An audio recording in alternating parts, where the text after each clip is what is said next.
bacteriología, es una asignatura básica. ¿Eso qué significa? Nuestro objetivo no es lograr que ustedes realicen o desarrollen competencias como diagnóstico, tratamiento, pero sí tenemos que darle las herramientas básicas para que en materias posteriores y en cursos superiores ustedes puedan desarrollar las competencias que están en el perfil de un profesional médico. Entonces, si ustedes se fijan, nos damos cuenta que los seres humanos no estamos solos. Estamos en constante interacción con seres vivos que no vemos, seres vivos que pueden formar y que están en realidad formando parte de nuestro microbioma, o sea, una serie de microorganismos que viven con nosotros.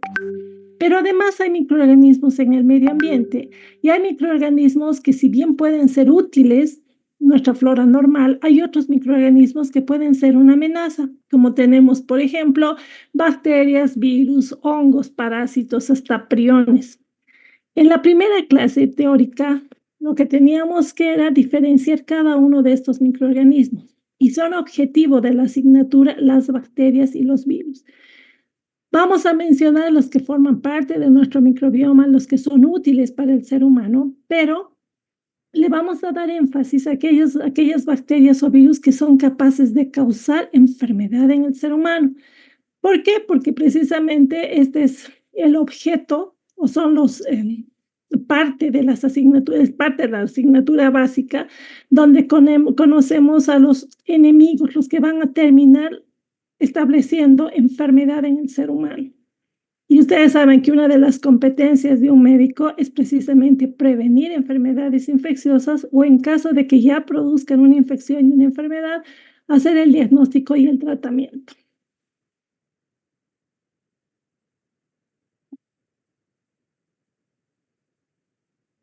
¿Cuáles son entonces lo que decíamos las competencias? Además de la prevención, es que ustedes en un futuro van a tener la capacidad de hacer el diagnóstico de enfermedades como las que tenemos acá. Pueden ser enfermedades cutáneas, pueden ser enfermedades de diferentes sistemas, el sistema digestivo, el sistema respiratorio, nervioso, etcétera.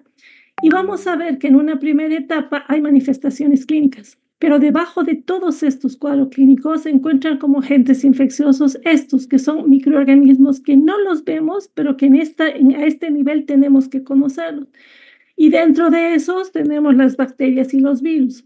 La pregunta es, en estos casos, por ejemplo, lo que ustedes ven aquí, cuadros clínicos como en un futuro como estos que ustedes van a ver, ¿cuál es el agente etiológico?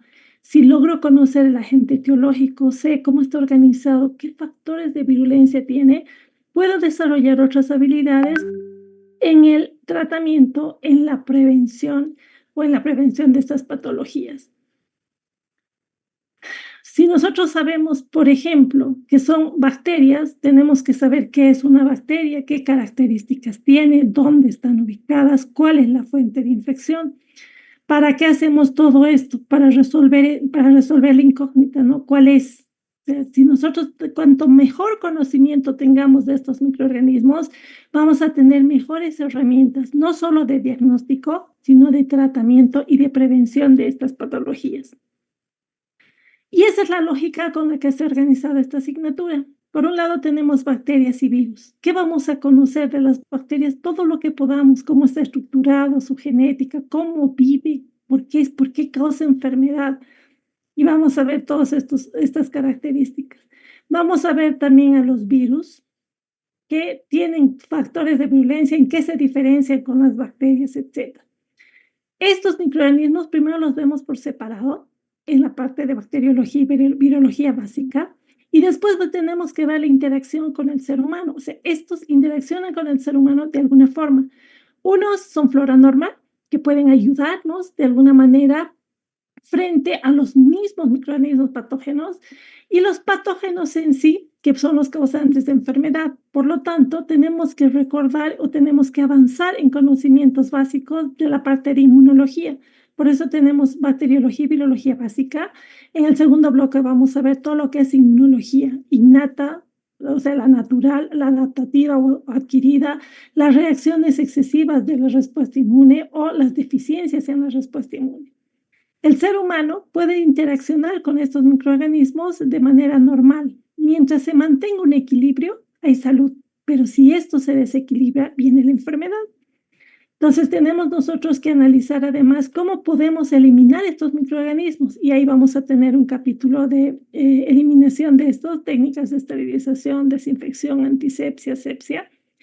Vamos a poder entender qué medidas de prevención y profilaxis tenemos. Una vez que conozcamos cada microorganismo, sus características, etcétera, cómo interacciona con el ser humano, cómo causa daño, vamos a poder tener una idea de cómo se hace el diagnóstico y finalmente vamos a dar las pautas generales de tratamiento o la acción de los antimicrobianos. Eso sería en esta primera parte.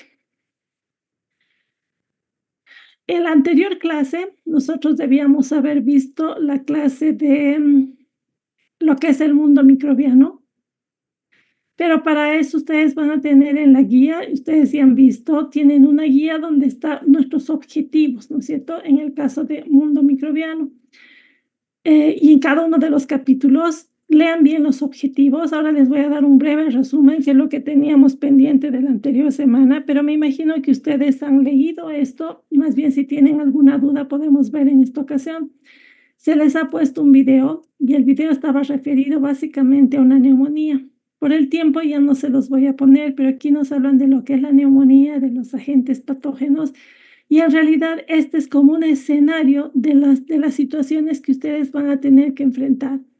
Y para eso tenemos primero que saber qué microorganismos, qué son los microorganismos. En esta primera parte les pongo un resumen de qué estudia la microbiología.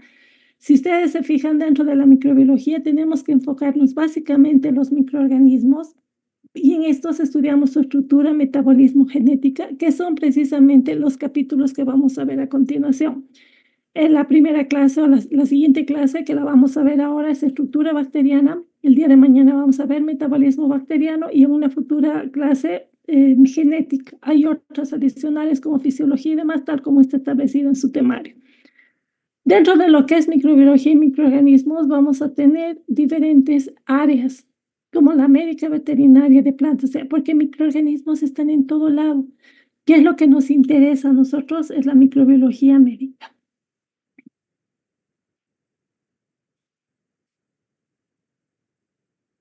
Les he puesto un poquito del rol que tienen los microorganismos en general. Tienen un rol en la naturaleza, o sea, para nosotros es importante, porque muchas de las bacterias son capaces de hacer un ciclo de compuestos de la materia orgánica, la materia inorgánica, y pueden reciclar elementos que son esenciales y que forman parte de la vida. También les menciono un poco de la microbiota humana, que son los conjuntos de microorganismos que normalmente habitan en el ser humano y que ayudan en diferentes mecanismos como parte del metabolismo y también son una forma de protección. ¿Ya? Muchos de estos microorganismos fortalecen nuestro sistema inmune y nos protegen de microorganismos que son patógenos. Ya van a tener ustedes un capítulo solo de microbiota normal. ¿Qué rol tienen? Son importantes en los alimentos, pueden ayudar o se utilizan como insumo para la producción de alimentos, por ejemplo, en procesos de fermentación. ¿Por qué? Porque muchos de estos microorganismos tienen un mecanismo o como parte de su metabolismo, tienen un conjunto de enzimas que permiten la transformación de macromoléculas o pueden ser causantes de enfermedades. Estos son en realidad los que más vemos. Por la naturaleza de la asignatura en su profesión, le vamos a dar mucha importancia a estas bacterias. Después tenemos a los microorganismos en diferentes contextos, como les decía. En la medicina son importantes porque no solamente se los enfoca como microorganismos causantes de enfermedades, sino que estos pueden ayudarnos a la generación de moléculas que son utilizados en el mismo tratamiento de enfermedades infecciosas o en el desarrollo de inmunidad. Un ejemplo, vamos a ver cuando hablamos de antibióticos, cómo la penicilina empezó a desarrollarse a partir de los hongos. Y aquí les hago una diferencia, ustedes revisen bien, dentro de la microbiología vemos microorganismos unicelulares y vemos partículas que son submicroscópicas. En las partículas submicroscópicas Priones, virus, viroides, hacemos la división, la diferencia clara entre estos elementos. Para algunos son elementos subcelulares, no son seres vivos, porque por solitos no pueden sobrevivir, necesitan una célula huésped. Y aquí quiero hacerles una aclaración revisando los libros de base que ustedes tienen. Si ustedes revisan microbiología médica de Jaues, en Jaues nos ponen como un título protistas y si ustedes se fijan, dentro de los protistas incluyen a los hongos. ¿Qué es lo que tengo que aclararles? Nos vamos a quedar con este resumen. Dentro de los seres unicelulares estudiados en microbiología, tenemos procariotas y dentro de procariotas bacterias y arqueobacterias. Las arqueobacterias, por estudios genéticos a lo largo del tiempo, tienen más parecido con las células eucariotas que con las mismas bacterias, pero no son eucariotas, son células que por su naturaleza son bacterias. Y las bacterias. Y vamos a tener protistas, que son células eucariotas, pero dentro de los protistas están más los protozoos, las algas, los mohos. Dentro de los mohos, los que más sobresalen son los mohos del fango. Y lo que he hecho yo es apartar un poco los hongos en esta presentación, porque antiguamente sí lo clasificaban dentro de los hongos, pero hoy en día se considera como que este pertenece a un reino diferente. Tiene las características del reino fúngico de los hongos, que si bien son células eucariotas, tienen rasgos que permiten ya separarlos un poco del mundo de los protistas. ¿Qué nos interesa? Sí que son eucariotas, ¿ya? Protozoos, los mohos del fango y hongos, todos son eucariotas. Luego les he puesto una diferencia, y esto es solamente para que se acuerden de conocimientos básicos que ustedes tienen desde colegio, la diferencia entre las células eucariotas y procariotas, básicamente en estructura, lo que va a estar relacionado con la funcionalidad, y esto es como para que revisen cuáles son las características más sobresalientes en cuanto a su naturaleza, su reproducción, la importancia médica que tiene, la estructura, porque al final vamos a ver con detalles hoy día, justo qué es una célula procariota, qué tiene, qué no tiene su pared. Este es el objetivo de la clase de hoy día, que es la estructura bacteriana, ¿no? Y que es diferente a la célula eucariota. Se les ha pedido que ustedes ya estudien, aquí les he puesto solo lo básico de eucariotas, se les va a evaluar en la parte práctica, y este es un conocimiento básico de biología, ya para que nosotros estemos claros en las diferencias. Les he puesto algunas diapositivas que son clave. Si ustedes analizan, ¿qué es lo más importante, la diferencia más importante? Lo complejo en una célula procariota básicamente está en la envoltura. Y lo complejo en una célula eucarionte está en el citoplasma, porque es un conjunto de membranas que forman organelos, cada uno con una funcionalidad diferente. Aquí lo mismo, lo sobresaliente de una célula eucariota, como para que se acuerden cómo se clasifican, cómo se reproducen, sus funciones. Los organelos más importantes, lo que les decía, lo más complejo está en el citoplasma de la célula. La información genética es fundamental que las conozcamos. Vamos a tener una clase de genética, no de células eucariontes, pero sí de células procariontes. ¿Por qué es tan importante? Porque la información que está contenida en este material genético depende que la célula sea de este tipo, depende de esta información, depende todo el resto de la estructura celular. Lo mismo, es un resumen que van a revisar de las células eucariotas, aquí lo mismo. Y de las células procariotas, que vamos a ver las bacterias, les hago una breve diferenciación entre lo que es una bacteria, lo que son las arqueobacterias, lo que les decía. Este es un dominio, actualmente está dentro de un dominio, las arcaea, y se sabe que son los microorganismos que viven en condiciones extremas. Uno no se imaginaría que, por ejemplo, en los volcanes hay seres vivos. Bueno, se han encontrado arqueobacterias en volcanes, para que tengan una idea de estas bacterias que viven en ambientes extremos. Se creen que evolutivamente son las primeras que aparecieron.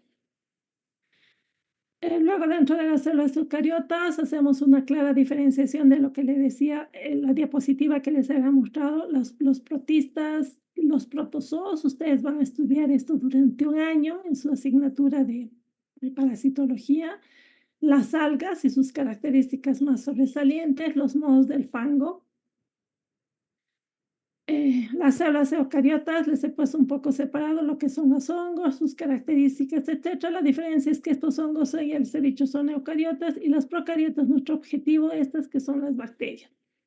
Y lo que habíamos mencionado, subpartículas microscópicas para muchos científicos, porque no son células verdaderas, son los virus. Ya vamos a ver también con detalle, esto es solamente una breve introducción para que entiendan la diferencia entre un virus y por qué los estudiamos y por qué vamos a volver a tocar este tema, porque son agentes etiológicos de enfermedades importantes. Solamente para mencionar es el SIDA, que es producido por el virus de la inmunodeficiencia humana, el VIH, el COVID-19, que es producido por el virus SARS-CoV-2, los priones, que químicamente son diferentes porque estos no tienen ni ADN ni ARN, solamente son proteínas, que tienen una estructura de plegamiento anómala y que pueden producir una infección y modificar la estructura de otras células y van a producir alteraciones especialmente neurológicas.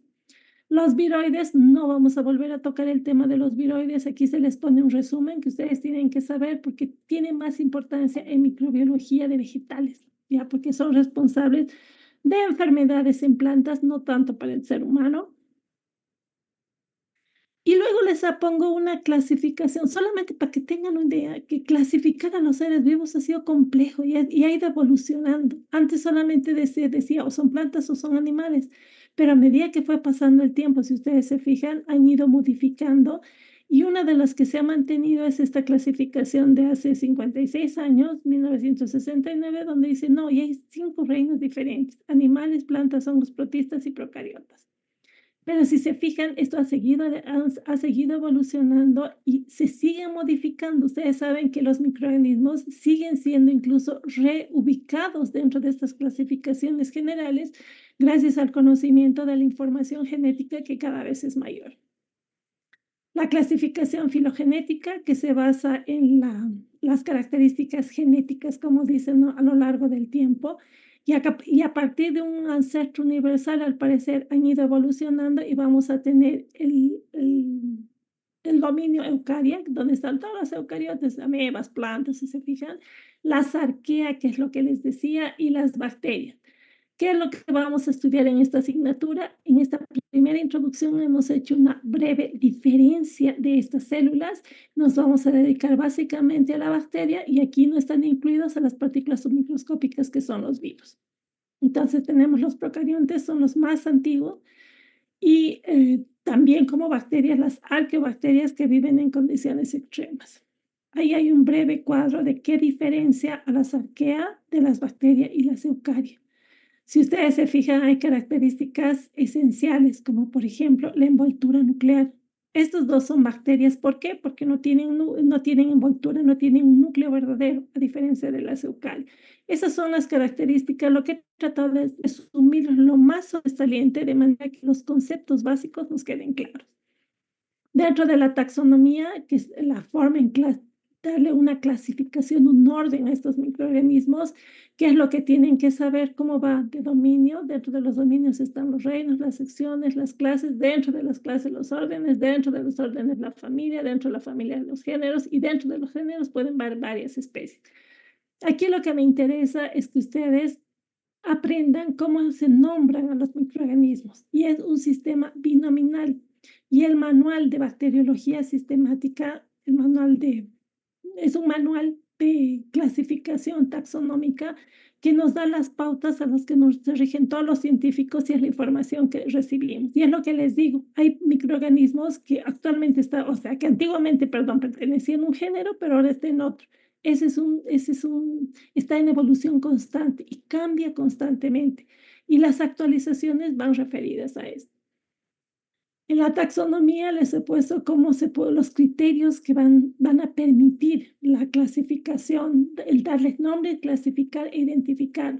Entonces, los microorganismos se pueden identificar, se pueden clasificar dependiendo de diferentes criterios y se le da un nombre, ¿ya? Y es el nombre que han establecido los científicos Y el binominal es este, el que les digo. Nosotros de aquí en adelante vamos a conocer a las bacterias como el género y la especie. Por ejemplo, Escherichia coli, el género es Escherichia y la especie es coli. Dentro del mismo género puede haber diferentes, no solo coli, esas son las especies. ¿Cómo se pueden clasificar? Según la identificación, por características, perdón, un segundito. Por características microscópicas, por características macroscópicas, de acuerdo al medio de cultivo, de acuerdo a las pruebas bioquímicas. Hay clasificaciones de acuerdo a la estructura antigénica, de acuerdo a la genética. De acuerdo a la estructura antigénica pueden tener, por ejemplo, una bacteria cápsula, pero no todas las cápsulas son iguales. Es un criterio de clasificación por el tipo de flagelos, etcétera. Y una clasificación cada vez más interesante es la genética, porque ya les digo, de acuerdo a la genética es que se han hecho diferentes modificaciones, incluso en la ubicación taxonómica.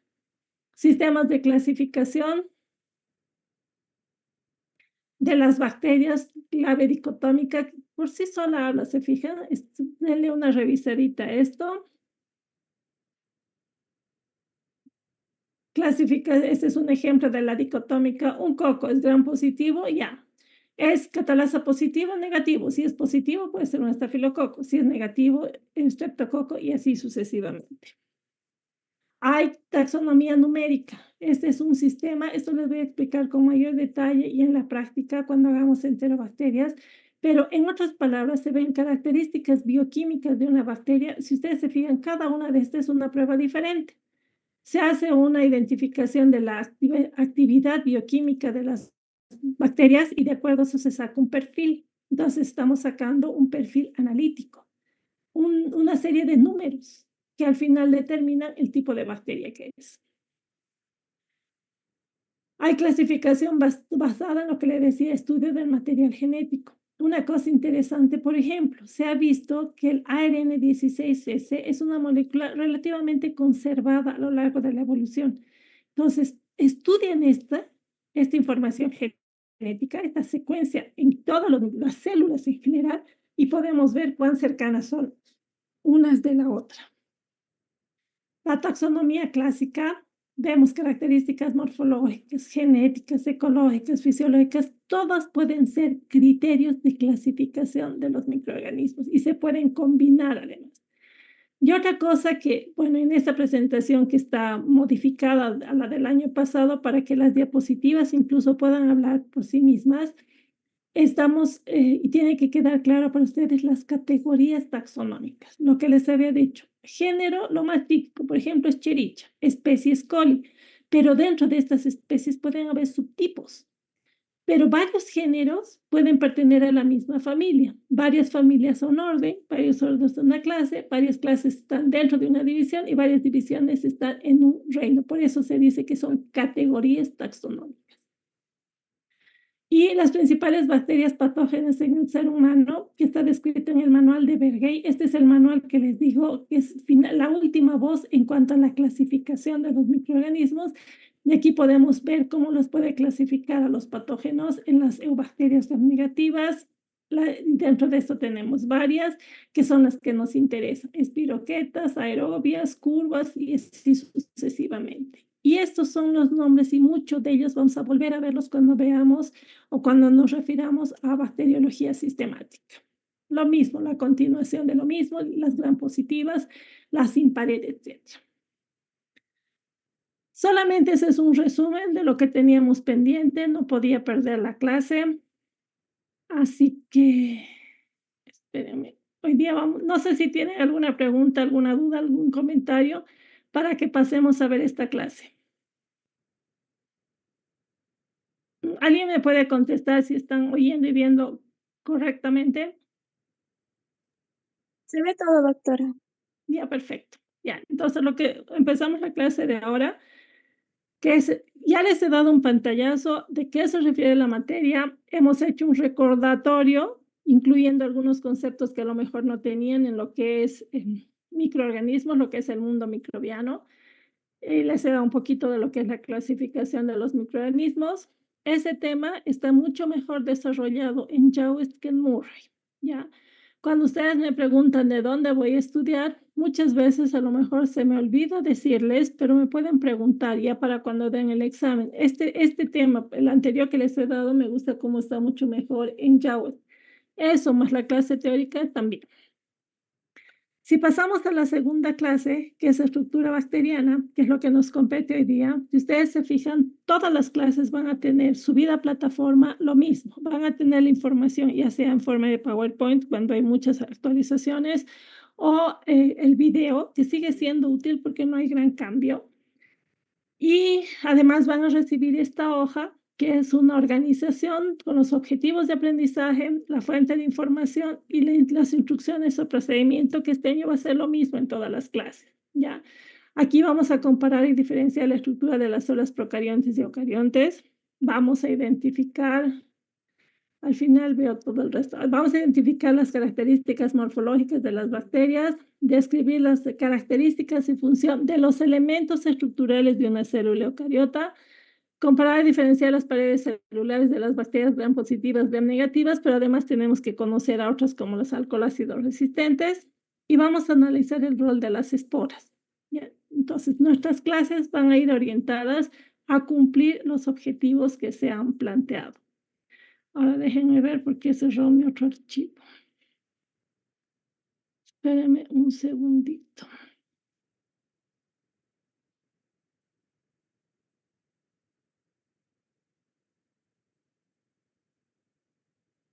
A ver, voy a responder antes de que pase.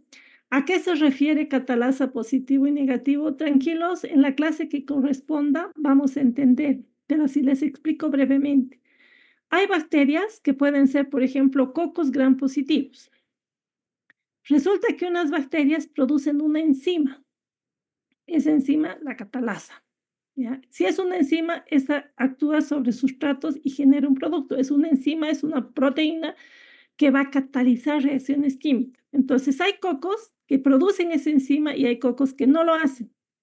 De acuerdo a eso, ya tengo una forma de clasificar en positivo y negativo. No sé si se respondió o quería saber algo, Lenny. No estoy bien, doctora, muchas gracias. Vamos a aprovechar este espacio, todas las preguntas que puedan tener, y si no las sabemos, las vamos a buscar juntas, pero esa es la idea, que participen, que dejemos de hacer las clases donde dice, algún estudiante me dijo alguna vez, otra vez doctora karaoke, y es verdad, muchas veces hacemos un karaoke que no tiene sentido. Déjenme ver que llegue a mi clase de estructura bacteriana.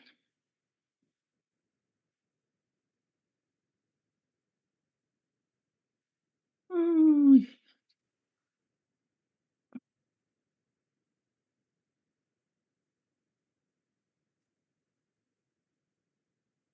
ya, estamos con la clase de estructura bacteriana. Estoy viendo que sí se está compartiendo. A ver, en este espacio que vamos a tener de 45 minutos, ya les digo, si tienen más dudas y no es factible hacerlo en la presentación porque no tenemos mucho tiempo, ustedes suben las preguntas y se les va a responder a plataforma. Pero en este espacio, yo más que repetirles lo que dice el video, porque ya he subido un video de esta presentación, quiero que ustedes analicen y que veamos la posibilidad de realizar un aprendizaje, pero con razonamiento, ¿ya? Si ustedes se fijan, que hemos mencionado en la introducción, que los seres humanos estamos rodeados, y no solo rodeados, en nosotros mismos contenemos una serie de microorganismos, virus, bacterias, parásitos y hongos, que son objeto de estudio de la microbiología. Ya hemos mencionado que nos vamos a abocar a bacterias y virus, el resto dejamos como parte del aprendizaje en otra asignatura. ¿Qué tenemos que tener conciencia? Que nosotros estamos viviendo con microorganismos. Por ejemplo, si ustedes saben, su boca está llena de bacterias. Si ustedes tocan su piel, probablemente no la sentimos, no la vemos, pero hay bacterias. Si observamos todo el tracto digestivo, no solamente la boca, en el estómago hay poquitos, pero hay. Donde más hay microorganismos es en el tracto digestivo. El intestino está lleno. ¿Ustedes saben qué son las heces? ¿Alguien me puede decir cuál es la composición de las heces? ¿De qué están hechas las heces? Criaturas, ¿dónde andan? Leslie, Johnny, Elizabeth, Vanessa, Josette, ya alguien contésteme. Verónica, Kiara, Janice. Quiero que sea una clase más interactiva. ¿Cuál será la composición de las heces fecales? Si no estoy mal, doctora, también contiene bacterias. Más de la mitad del peso de las heces fecales son bacterias. Está llena de bacterias. Es uno de los sitios anatómicos donde yo diría la boca, que está llena de bacterias, el tracto digestivo, el intestino está lleno de bacterias. Las heces tienen un gran alto contenido de bacterias. O sea que dentro del ser humano están las bacterias, pero también lo tenemos rodeándonos en el medio ambiente, en las manos. Si ustedes levantan su mano ahorita, probablemente no vean, pero está llena de bacterias. Ya vamos a tener una clase práctica donde ustedes vean esos microorganismos. Entonces, ¿qué es lo que nosotros tratamos de hacer ahora? Vamos a tratar de hacer es conocerlas. Como no puedo verlas, una alternativa es hacer un extendido y hacer una observación microscópica. Esta no la vamos a hacer, la van a hacer más en parasitología, se llama un examen en fresco, o sea, colocan una gotita, por ejemplo, de agua, le ponen un cubre, vean al microscopio y van a lograr ver las partículas, que son las bacterias, que se logran como puntos o como finas rayitas. Entonces ya empieza a diferenciar algo. Ah, no todas son iguales o tienen forma larga, tienen forma redonda, etc. Otra forma de verlas es tomar un portaobjetos, que también vamos a hacer en la parte práctica, hacer un extendido, o sea, coloco la muestra y luego utilizo una serie de colorantes y voy al microscopio, oh, bingo, voy a ver dos clases de bacterias. Fíjense, en esta foto final voy a ver unas que son rojitas y las otras lilas. ¿Qué es lo que le pongo primero? Cristal violeta. Cuando pongo cristal violeta, todas las células se tiñen de violeta. Lavo y le añado yodo. El yodo tiene afinidad por la cristal violeta. Esto también está bien explicado en el video. Y por lo tanto, todas se tiñen de un violeta oscuro. Y cuando coloco alcohol acetona, que es un decolorante porque es un solvente orgánico, una se destiñe. Fíjense, aquí las largas se destiñen. Ahí se destiñen, pero las otras no. Y al final añado safranino fucsina. ¿Qué hace? Las que estaban decoloradas se tiñen con la safranina o la fucsina y el resultado final va a ser unas bacterias con color lila y las otras bacterias de color rojo. Cuando se hicieron estos, que se llama una tinción compuesta, se fue al microscopio. Fue interesante ver que estos seres vivos, unos tienen esa forma alargada y otros tienen una forma que es esférica. Y cuando fueron a comparar, encontraron que la estructura era diferente. A lo largo del video les explico claramente cada uno de los compuestos. O sea, cuando ustedes estudien, no lo hagan de memoria. Ustedes imagínense que están viendo una bacteria que es así larga y es roja. Si es rojita, es una gram negativa. ¿Pero por qué es gram negativa? Ah, porque si yo sacara un pedazo de esa membrana, de esa pared, de esa envoltura, diré, voy a ver una membrana interna, una membrana externa y un espacio entre ambas que es el espacio periplásmico. El detalle de todo esto lo tienen en el video. Les muestro paso por paso lo que son. Lo que quiero aquí es que vayan razonando, o sea, en este espacio quiero que ustedes vean, se imaginen agarrar, por ejemplo, esta que daba violeta, ¿por qué es violeta? A ver, que si yo agarro, si la agrandara a esa célula y le quito una parte de la envoltura, vería algo así, de una membrana, pero aquí ya no tiene dos membranas, había tenido solo una. Ah, esa es una gran positiva. Aquí tengo dos membranas que son una barrera semipermeable, aquí solamente tengo una.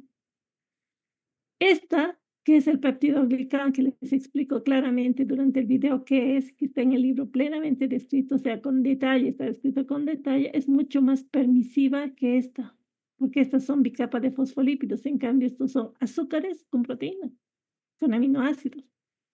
Cuando llega algo, fácilmente atraviesa esta y recién encuentra esta barrera. Fíjense las gram negativas, aquí tiene barrera, logra pasar y otra barrera. Estos son los detalles que se puede explicar o que nos pueden explicar el por qué una se tiñe en rojo y otra se tiñe en violeta. Y nos explica además por qué es más difícil el paso a través de esos por la composición y demás. Entonces revisen eso. ¿Cómo llegaron a descubrir, por ejemplo, Es cómo funcionaba la penicilina. Cuando una bacteria le ponían sin penicilina, mire, crece bien, las células enteras, pero si le ponen penicilina, las células están destruidas. Entonces empezaron a pensar porque, ¿qué descubrieron? Que la penicilina lo que altera es esto, la síntesis de esta estructura que es el peptidoglicano. Por lo tanto, ¿qué conclusión llegaron? Que este peptidoglicano es importante para dar la forma y para además dar la resistencia de la bacteria a condiciones externas. ¿Qué más van a tener? Les he puesto ahí, también les explico, cuando ustedes vayan estudiando y se les dice las partes de la bacteria y les explico bien lo que es una membrana, he tratado de poner estos que son los dibujos animados como para que tengan una idea de lo que están estudiando, son seres vivos. Entonces, cuando empiezan a estudiar la estructura de la membrana, por ejemplo, imagínense sacar una membrana y cómo es. Si ustedes se la imaginan, vayan razonando por qué, para qué. Si es una bicapa de fosfolípidos, entonces si son lípidos, esa es como una barrera. Pero si tiene grupos fosfato, tiene carga. Entonces uno sabe que afuera y adentro de la membrana hay carga, pero esta parte es hidrófoba, o sea que es impermeable, en otras palabras, y que puede haber proteínas que están insertas. Cuando queremos ver la estructura misma de la bacteria, siempre les saco esta foto, también la tienen en el video y explicada, no la tienen en los libros, pero me parece interesante como para, no para memorizar, sino entender realmente la estructura de la bacteria. Si ustedes se fijan, es como si hubieran agarrado una bacteria en sus manos y le hacen un corte transversal. ¿Y qué veo? Estos que parecen una madeja de hilos, que es el ADN, proteínas que están anclando estas, estos que son maquinarias, que son los ribosomas. Entonces, si ustedes se fijan aquí, no hay membrana nuclear, es una característica de las procariotas. Están los ribosomas, está la síntesis de proteínas y esta que es su membrana hacia afuera, que sería una representación esquemática de esto, ¿ya? Como para que vayan analizando. Entonces, cuando uno ve, dice, estas bacterias, si ustedes se fijan, fueron viendo, estas bacterias, hay algunas que son móviles y otras no. Estas, por ejemplo, que ven aquí son móviles, estas no lo son. Cuando fueron analizando, ¿qué encontraron? Que la que era móvil tenía algo adicional, y descubrieron que tenían estos que son los flagelos. ¿Y cómo puedo ver en el laboratorio esto? ¿Qué pasa si ustedes agarran un medio, que ustedes son visibles, ustedes colocan la bacteria aquí, acá, y la dan tiempo para que la bacteria crezca? Si ustedes se fijan aquí, la bacteria solo ha crecido donde he hecho la punción, o sea, con una aguja he metido y solamente donde he puesto las bacterias han crecido. Pero si se fijan acá, ha crecido en todo el tubo. ¿Qué significa? Que esta bacteria es móvil y esta otra es inmóvil. Después se dieron cuenta que las bacterias, si van a causar una enfermedad, tienen que adherirse, ¿no es cierto? ¿Y cómo se adhieren? ¿Qué parte de la bacteria permite la adherencia? Entonces se fijaron que, las bacterias pueden tener proteínas de membrana externa, pueden tener pilis, pueden tener cápsula, glicocálix, y estos son los elementos estructurales que permiten adherirse. Entonces, ¿qué necesitamos saber? Las partes que tiene una bacteria. Y al final la clase es esta. Durante la clase ustedes van a tener un resumen de lo que son. A ver, ¿quién me dice qué sería lo que está señalando la flecha 1? No está muy buena mi diapo, pero funciona. ¿Qué es esto? ¿Qué tiene la célula? Esto es conocimiento de colegio, porque esto es lo básico que tiene una célula. Biología se han llevado. ¿Qué será esto? Material genético. Es el ADN, es el material genético. Es el ADN que está súper enrollado y es lo que les mostraba en la fotografía. No tiene envoltura, ¿no es cierto? No tiene membrana. Entonces, imagínense esas fibras de ADN que están súper enrolladas y es lo que les decía, en ese material genético identificamos en los genes y demás, que ya vamos a tener una clase solamente de genética por la importancia que tiene. ¿Por qué? Porque define la naturaleza de la célula. Si nosotros somos seres humanos es porque nuestro material genético así lo definió. Lo mismo que en las bacterias. ¿Qué será el número 2?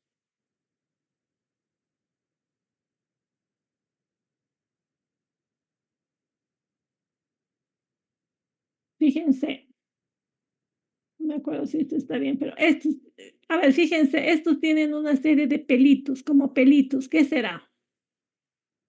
Las fimbrias.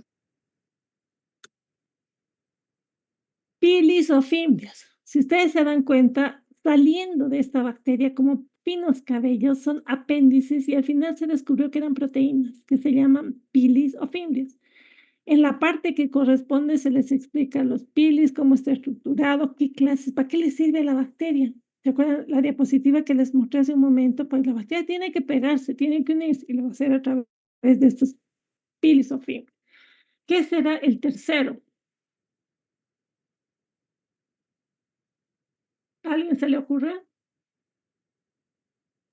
La pared celular.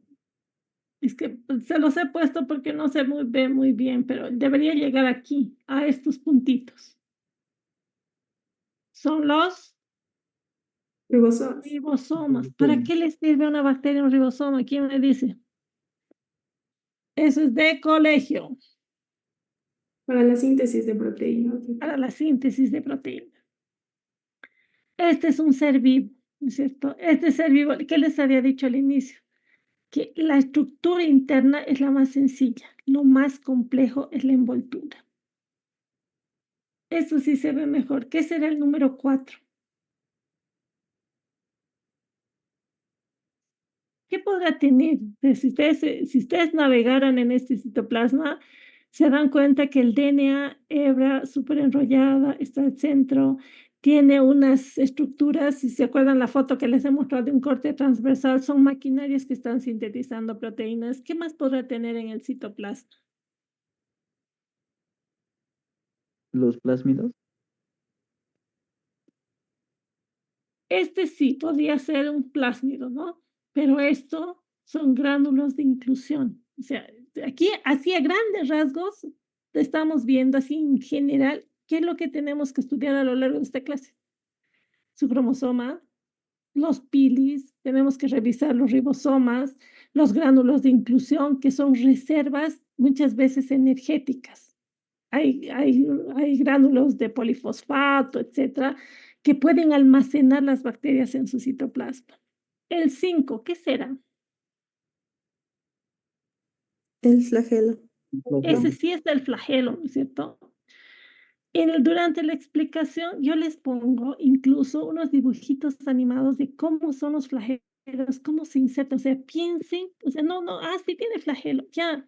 La bacteria tiene un sistema que son como unas bombas que están descritas, ¿cómo se llama? No me acuerdo cómo se llaman esos sistemas, que son unos rotores especiales de cómo puede insertarse, cómo puede girar y por qué gira la célula puede moverse en un sentido o en otro. Ay, ya pasé, pero lo que decía su compañero, ¿qué más puede haber en el citoplasma? Un plásmido. ¿Saben qué son los plásmidos? Son pequeñas moléculas de ADN. También tiene información genética, son partículas episomales, o sea que muchas veces están fuera de lo que es el cromosoma, pero también tiene información genética, son pedazos de ADN que tienen muchas bacterias y que le otorgan características adicionales, ¿no es cierto?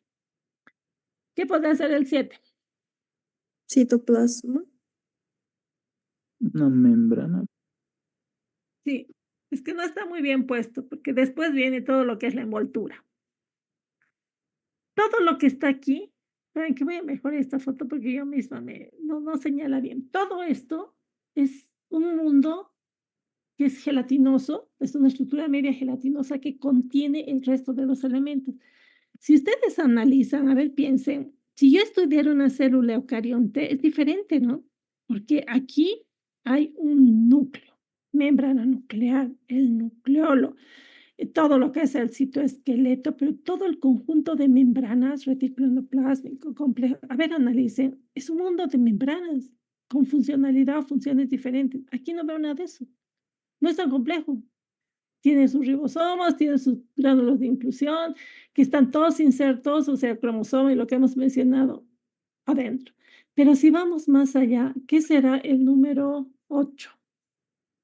está yendo de afuera. Membrana.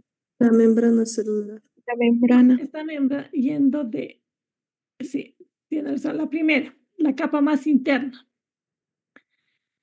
Sí, ¿qué está conteniendo todo eso? La membrana plasmática. Por encima de la membrana, ¿qué se encontrará? La pared. Pared. La pared celular. Esto, o sea, todas las células tienen membrana. Claro, ya se les describe con composición diferente. Por ejemplo, las bacterias no tienen esteroles, las células eucariontes sí tienen. Pero al final es una bicapa de fosfolípidos con proteínas, que también está explicado al detalle. Más afuera está una pared, que en realidad en las bacterias lo que le da la rigidez es el péptidoglicano. Y más afuera, ¿qué puede haber? Una cápsula. ¿Esta bacteria es gram positivo o gram negativo? Y les he explicado así muy breve. Si han atendido, me dicen ya al tiro si es positiva o negativa. ¿Quién me dice?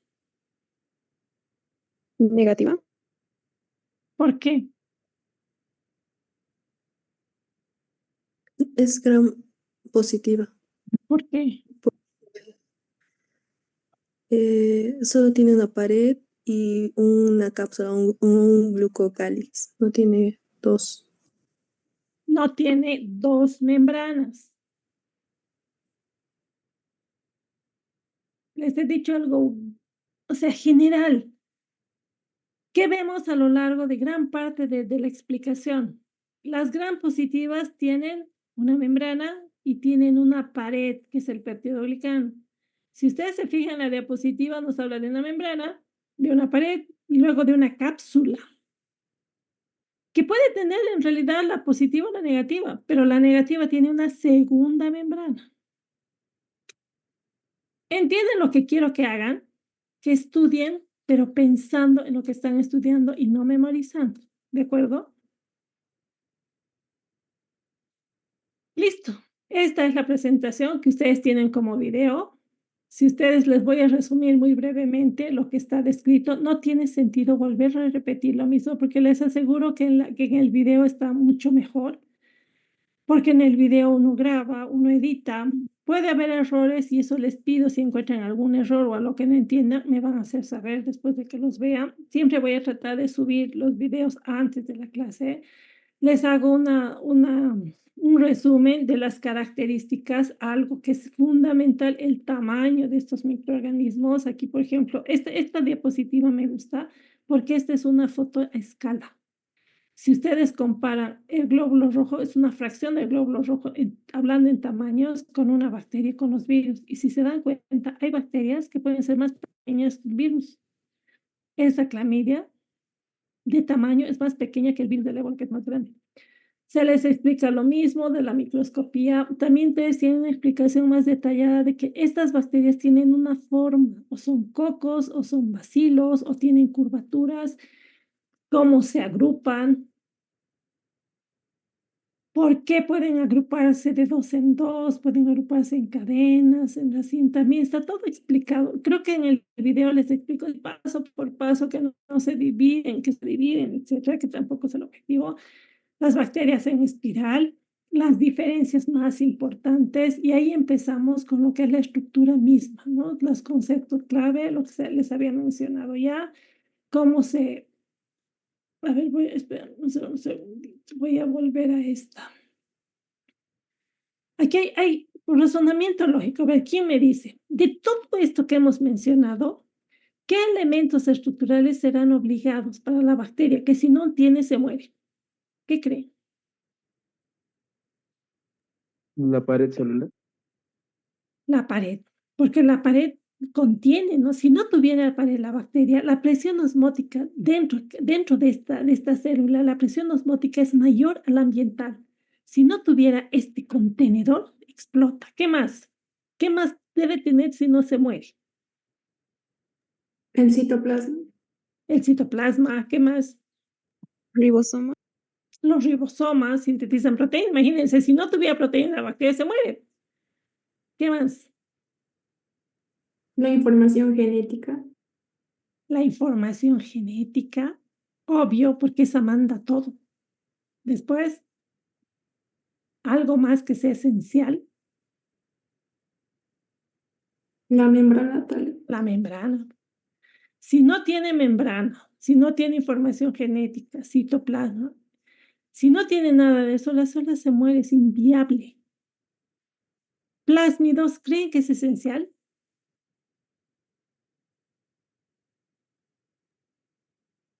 O sea, si una bacteria no tiene plásmidos, ¿se muere? ¿Qué creen? No, No No, no creo. es cierto, porque esta es información genética adicional, que es lo que les he dicho, que les da propiedades adicionales.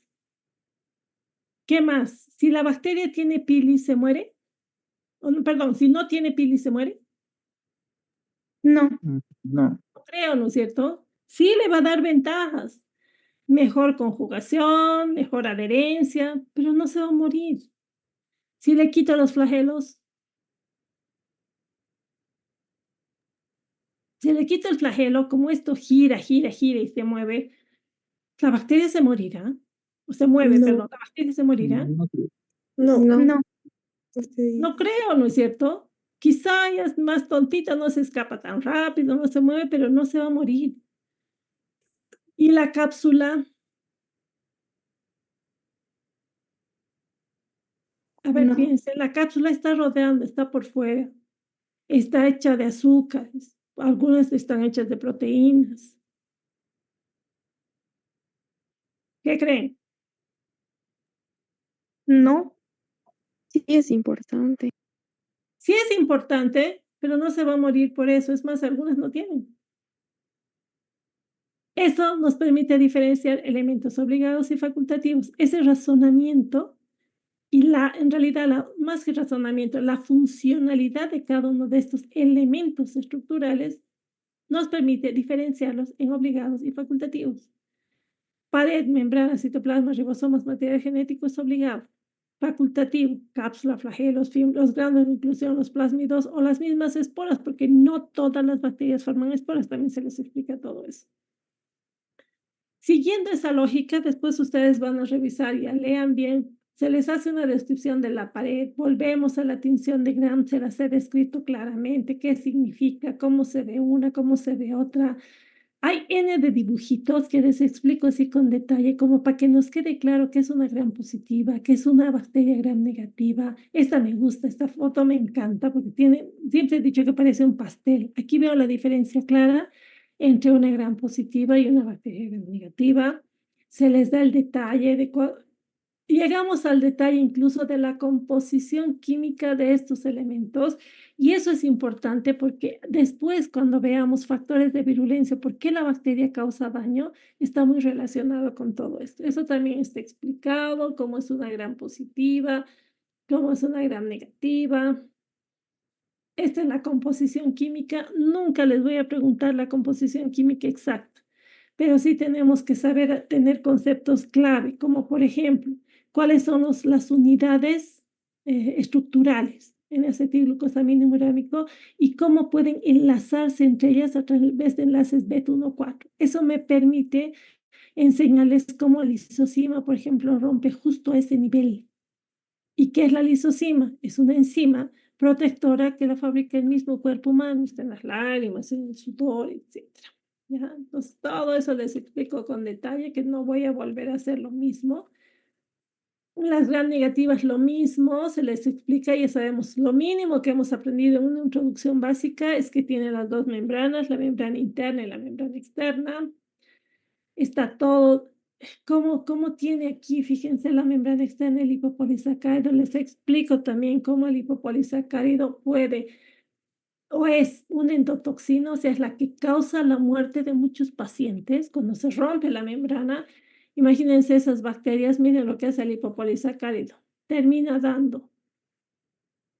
generando gran cantidad de proteínas de fase aguda, responsable de fiebre, disminución de hierro, hipoglucemia, aumento de permeabilidad vascular, hipotensión, y es el causante del shock séptico en pacientes que se mueren con una infección severa.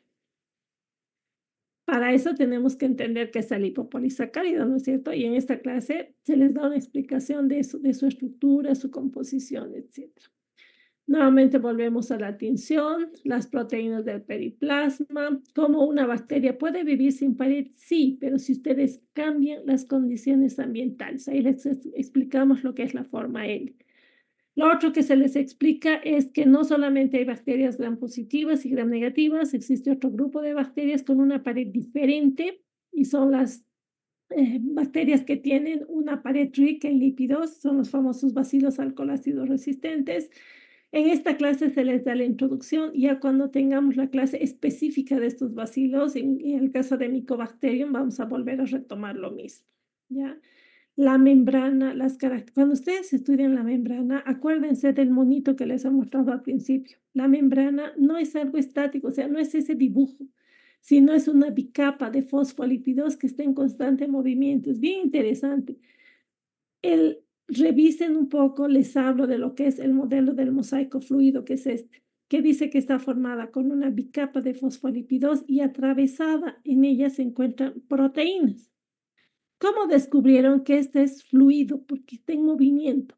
Imagínense agarrar una célula y marcarla aquí, por ejemplo, esta proteína, la marcan con algo fluorescente y ven al microscopio. Cuando veían en el microscopio estas marquitas de estas proteínas, veían que rotaban, se movían por todo lado. Eso que nos indicaba que esta es una estructura fluida, porque acuérdense que estamos estudiando seres vivos. Esto es lo que les decía. ¿Cómo es esta bicapa de fosfolípidos? Estos morados que ven son las proteínas que las están atravesando. ¿Por qué tenemos que saber? Porque me permite entender cómo funciona un antimicrobiano, por ejemplo. ¿Ya? Luego, algo que es bien importante que revisen, y este es un resumen, son las funciones de la membrana plasmática. Está todo desarrollado. ¿Qué funciones tiene? ¿Cómo se sintetiza el péptidoglicano? Tienen que entender esto porque eso me permite explicarles cómo funciona, por ejemplo, los antimicrobianos, cómo se puede eliminar estas bacterias que sean fastidiosas y también nos va a ayudar a entender por qué las bacterias ahora pueden resistir a los antimicrobianos, cómo se ensambla. Luego van a tener aquí van a tener un breve resumen de las funciones, cómo participan en la replicación, cómo participan en la producción de energía. Y esto, o sea, la membrana es fundamental en lo que es el metabolismo. Mañana tenemos la clase de metabolismo. Les voy a pedir, tómense el tiempito de ver el video hoy día para que la clase sea más interactiva, que les dé un resumen general y podamos hacer algo más que les ayude, como una estrategia que a ustedes les ayude a revisar sus conocimientos. Es que para mi gusto es importante el razonamiento y no solamente que se memoricen todo esto, ¿ya? La otra función es secreción de proteínas, también se les explica todos los sistemas de secreción.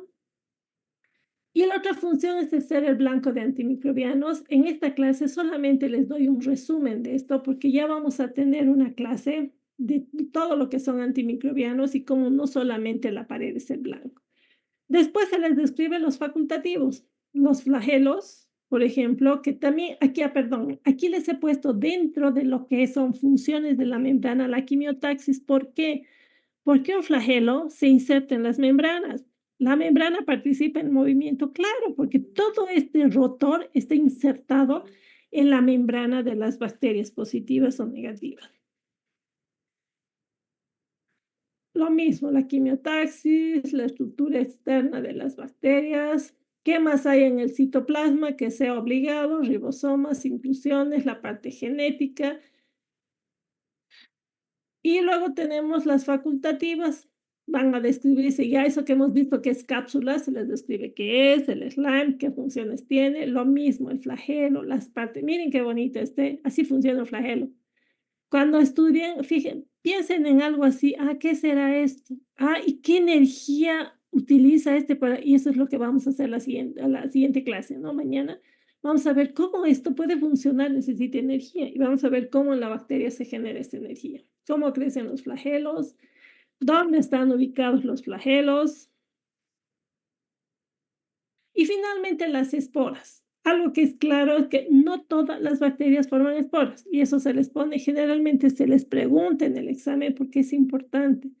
Es una forma de resistencia de espora en las bacterias. Y solamente se ha visto esporas en bacterias gram positivas, y no en todas, en algunas. Algunas bacterias gram positivas producen esporas. ¿Por qué tenemos que estudiar? Porque es un mecanismo de defensa que puede ser un factor de virulencia y puede ser un riesgo en ciertas bacterias y para el ser humano, ¿ya? Solamente así, ¿por qué me interesa que aprendan y para que surja a ustedes la curiosidad de qué son las esporas? Les voy a dar, por ejemplo, hay bacterias como Bacillus anthracis, que también lo vamos a estudiar, que generan esporas. Si ustedes se fijan, la célula tal como la hemos visto, o sea, la célula como la foto, tienen pared, tienen envoltura, tienen pared, tienen membrana, tienen citoplasma y todo. Esa es una forma vegetativa. Cuando esa bacteria llega a un lugar que es inhóspito, no hay, la temperatura es mala, no existen alimentos y demás, puede formar esta estructura, puede formar una espora que tiene una composición química diferente. Tiene un exosporio, cubierta proteica, una membrana externa, la corteza, la pared de la espora, una membrana interna y la región central. Y aquí está el material genético. O sea, es una estructura que cuida el material genético para que se pueda soportar las condiciones ambientales externas que son desfavorables o extremas. Fíjense que el ser humano, eso sucede naturalmente, ¿no? Fíjense que el ser humano ha aprovechado de estas esporas para hacer guerra biológica. O sea, estas bacterias pueden producir enfermedades pulmonares graves o digestivas, y vamos a aprender eso cuando lleguemos al momento. Entonces, ¿qué ha hecho el ser humano? Utilizar esas esporas y mandarlas en cartas, en misiles, ¿a dónde? A la población que están atacando, al país al que están atacando. Entonces, eso está en la naturaleza, pero a veces el ser humano lo mal utiliza. Pero lo que quiero es que les llame la atención y que digan, ah, ya, ¿qué son las esporas? ¿Dónde están? ¿Para qué les sirven? Y a eso se refiere básicamente la clase. Con eso creo que les he dado lo básico, el resumen, para que entiendan a qué nos referimos con este espacio que vamos a tener. El año pasado les comento que este espacio era diferente, o sea, un grupo de estudiantes hacía la presentación, pero yo creo que es mejor que todos, y en realidad va a ser útil para todos los que realmente quieren hacerlo. Prefiero que sea un espacio donde veamos así el por qué tengo que estudiar, qué tengo que ver, etcétera. Y lo ideal y lo que les pido es que ustedes lean antes de venir a la clase, así no va a ser nada cero y vamos a poder hacer otras actividades adicionales. ¿Alguna pregunta, alguna duda, alguna consulta? Para leer antes de clase, usted mandó unas páginas para la clase teórica del tema de mundo microbiano, páginas de un libro del Murray y otras páginas del Jowett. ¿Así va a ser para cada tema? O sea, ¿se los va a ir combinando? Sí, es que preferimos porque son los dos libros de base. Entonces, pero yo les he dicho que yo les puedo sugerir, por ejemplo, Mundo Microbiano les sugiero porque está mejor planteado en Jowett. Tengo una leída Murray, pero me gustó más Jowett. En estructura bacteriana, que es lo de hoy día, en realidad en los dos, cualquiera que lean está bien. ¿Cuál es más didáctico desde mi punto de vista por los esquemas que les va a ayudar bastante? Es el de Murray. Jowett tiene a veces mucha información que como que se desperdiga. Entonces, consideran su clase teórica, por lo menos conmigo, su clase teórica, y ustedes profundizan, en este caso, en cualquiera de los dos libros. Si ustedes le dan un orden a su aprendizaje, no tienen por qué preguntar de este o del otro, porque si están haciendo eso es porque están memorizando algo y no están comprendiendo en realidad eso. Si logran ustedes ese proceso de aprendizaje más con razonamiento, van a ver que leer los dos libros es como un complemento a lo que ustedes están aprendiendo. ¿Algo más? Ya, ¿saben qué? Un error que he tenido hoy día, voy a dejar el chat abierto porque he visto que algunos responden por el chat y no lo hacen con el micrófono, que es perfectamente válido. ¿Ya? ¿Alguna otra cosa?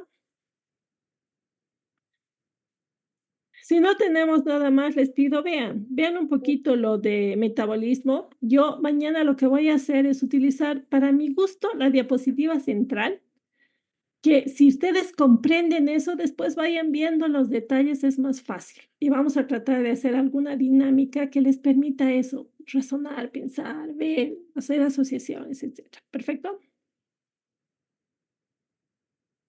Ya, chicos, nos vemos entonces el día de mañana a las 2. La clase es a las 2. Hoy día hemos empezado antes, solamente por lo que les dije, he tenido un inconveniente técnico que ha sido insalvable, pero mañana nos vemos 2 de la tarde. Si no Hasta tienen luego. nada más y cualquier otra duda, suben a plataforma, por favor. Hasta Nos luego, vemos doctora. entonces el día de mañana. Buenas tardes. Hasta luego, doctora. Hasta luego.